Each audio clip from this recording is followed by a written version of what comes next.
Happy Wednesday po sa ating lahat. Narito ang update ng panahon ngayong February 21, 2024.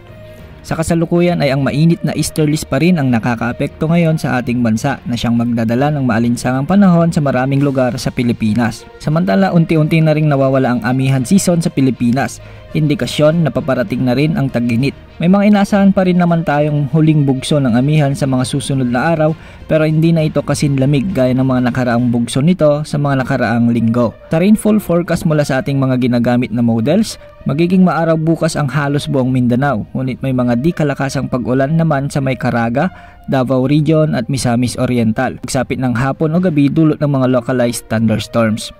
May mga pag-ulan din sa hapon sa may Soc-Sargen at Maguindanao provinces at posibleng pumalo sa 38 degrees Celsius ang mararamdamang init o heat index ngayong araw sa may Cotabato at General Santos. Sa Visayas, asahan naman ang mga mahihinang pag-ulan umaga pa lamang sa may Siquijor at southern part ng Negros Oriental.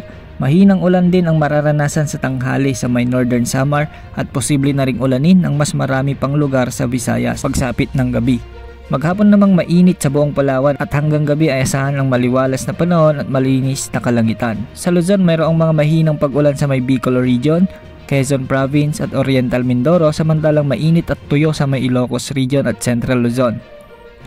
Posible namang pumalo sa 37 degrees Celsius ang mararamdamang heat index sa ilang lugar sa Luzon, lalo na pagsapit ng tanghali at hapon.